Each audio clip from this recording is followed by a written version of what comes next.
ఐదేళ్లలో పేదరికం లేని సమాజం 2047 నాటికి 100% అక్షరాస్యత, తలసరి ఆదాయం $3,200 నుంచి $42,000 పెంచడం, రాష్ట్ర ఆర్థిక వ్యవస్థను $2.4 ట్రిలియన్ వృద్ధి చేయడం, రాష్ట్ర ప్రజల సగటు ఆయు ప్రమాణాన్ని 85 ఏళ్లకు పెంచడం, నియోజకవర్గానికి ఒక పారిశ్రామిక పార్కు, ప్రతి కుటుంబంలో ఒక ఎంటర్ప్రెన్యూర్, ప్రజలు, ప్రభుత్వం, ప్రైవేటు భాగస్వామ్యంతో రాష్ట్ర సుస్థిరాభివృద్ధి వంటి సమగ్ర సమున్నత లక్ష్యాలతో రాష్ట్ర ప్రభుత్వం స్వర్ణాంధ్ర 2047 దార్శనిక పత్రాన్ని విడుదల చేసింది. మహిళల సాధికారత, శ్రేయస్సు, భద్రతకు పెద్దపీట వేసింది. వృద్ధులు ఆరోగ్య పరిరక్షణకు భరోసా ఇస్తూ యువతకు ఉద్యోగ ఉపాధి అవకాశాల కల్పనకు విస్తృత ప్రాధాన్యతనిస్తూ దార్శనిక పత్రాన్ని రూపకల్పన చేసింది. ప్రణాళిక లేని ప్రయత్నం, గమ్యం లేని ప్రయాణం ఒక్కటే. ప్రభుత్వానికైనా, సంస్థకైనా, వ్యక్తికైనా ఇదే సూత్రం వర్తిస్తుంది. కేంద్ర ప్రభుత్వ వికసిత్ భారత్ స్ఫూర్తిని అందిపుచ్చుకొని మిగతా రాష్ట్రాలకు ధీటుగా అభివృద్ధిలో పరుగులు పెట్టడం, అభివృద్ధిని, సంక్షేమాన్ని జోడెద్దులుగా చేసుకుని రాష్ట్రాన్ని ప్రగతి పథంలో పరుగులు పెట్టించడమే లక్ష్యంగా రాష్ట్ర ప్రభుత్వం విస్తృత కసరత్తు తర్వాత దార్శనిక పత్రాన్ని విడుదల చేసింది. రాష్ట్ర అభివృద్ధికి స్పష్టమైన రోడ్ మ్యాప్ను ప్రకటించింది.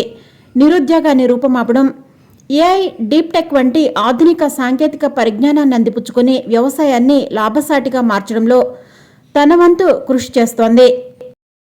సమాజంలో ఆర్థిక అసమానతలను తొలగించడం వంటి అనేక లక్ష్యాలను నిర్దేశించుకోవడంతో పాటు వాటికి స్పష్టమైన కార్యాచరణ కూడా రూపొందించింది. కీలకమైన సామాజిక, ఆర్థిక హబ్బులను రాష్ట్ర, జాతీయ రహదారులతో అనుసంధానం చేయడం, హైస్పీడ్ ట్రాకులతో విస్తృతమైన రైల్ నెట్వర్క్ను ఏర్పాటు చేయడం, 2 మెగాపోర్ట్ల నిర్మాణం, నౌకా నిర్మాణం, మరమ్మతులు, రీసైక్లింగ్ క్లస్టర్ ఏర్పాటు వంటి లక్ష్యాలను నిర్దేశించింది. రాష్ట్రంలోని వివిధ వర్గాల ప్రజల సలహాలు, సూచనలు తీసుకోవడంతో పాటు పారిశ్రామికవేత్తలు, నీతి ఆయోగ్, ప్రపంచంలోని వివిధ సంస్థలతో సంప్రదింపులు జరిపి వివిధ దేశాల్లో అమల్లో ఉన్న ఉత్తమ పద్ధతులను అధ్యయనం చేసి దార్శనిక పత్రాన్ని రూపొందించింది. స్వర్ణాంధ్ర 2047 సాకారంతో ఆంధ్రప్రదేశ్ దశ దిశ మారతాయని, దేశంలోనే నంబర్ 1 రాష్ట్రంగా నిలుస్తుందని ముఖ్యమంత్రి నారా చంద్రబాబు నాయుడు ఆశాభావం వ్యక్తం చేశారు. విజయవాడలో స్వర్ణాంధ్ర 2047 విజన్ డాక్యుమెంట్ను ఉప ముఖ్యమంత్రి పవన్ కళ్యాణ్తో కలిసి చంద్రబాబు నాయుడు ఆవిష్కరించారు. స్వర్ణాంధ్ర సాధనకు 10 సూత్రాలు ప్రకటించారు. ప్రజల తలరాతల్ని, భావితరాల భవిష్యత్తును మార్చేదే విజన్ డాక్యుమెంట్.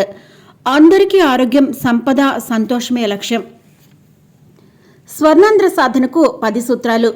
పేదరికం లేని సమాజం, వచ్చే 5 ఏళ్లలో పేదరికం తగ్గించాలి. 2047 నాటికి తలసరి ఆదాయం $42,000 పెంచాలి.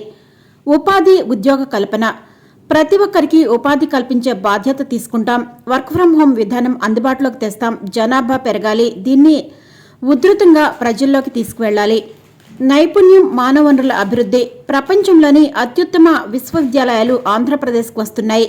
విశాఖపట్నం, తిరుపతి, అమరావతిలో నాలెడ్జ్ హబ్బులు ఏర్పాటు చేస్తున్నాం. అభివృద్ధిని వికేంద్రీకరిస్తున్నాం. నైపుణ్యం, శిక్షణ అందిస్తాం.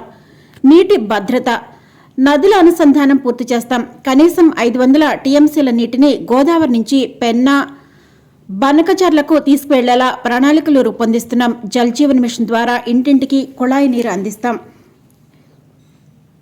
సాగులో అధునాతన సాంకేతిక భద్రత, రైతును రాజుగా చేస్తాం. విలువ ఆధారిత ఉత్పత్తుల తయారీకి ప్రాధాన్యతనిస్తాం. యాంత్రీకరణ, ఏఐ, డ్రోన్ సేద్యం తదితర విధానాలను అమలు చేస్తాం. ప్రపంచ స్థాయి అత్యుత్తమ లాజిస్టిక్స్, దేశ జీడీపీలో 14% రవాణాకే ఖర్చవుతోంది. చెన్నైలో ఇది 8% మాత్రమే. దీన్ని తగ్గించుకోవాలి. రహదారుల నిర్మాణానికి అధిక ప్రాధాన్యతనిస్తున్నాం. వ్యయ నియంత్రణ, ఇంధన వనరుల వినియోగం, ఇంధన రంగంలో వనరుల్ని పూర్తి స్థాయిలో వినియోగించుకుంటాం. ప్రపంచమంతా గ్రీన్ ఎనర్జీ వైపు చూస్తోంది. గ్రీన్ హైడ్రోజన్ హబ్గా ఆంధ్రప్రదేశ్ను తయారు చేయాలన్నదే సంకల్పం. నాణ్యమైన ఉత్పత్తులు, రాష్ట్రంలో వ్యవసాయం, పరిశ్రమలు, సేవారంగం, టెక్నాలజీ ఉత్పత్తులకు బ్రాండింగ్ కల్పించి ప్రపంచ మార్కెట్లో పోటీపడే ఉత్పత్తుల తయారీకి ప్రాధాన్యతనిస్తాం. స్వచ్ఛాంధ్ర, ప్రతి ఒక్కరూ స్వచ్ఛాంధ్రను జీవితంలో ఒక భాగంగా చేసుకోవాలి.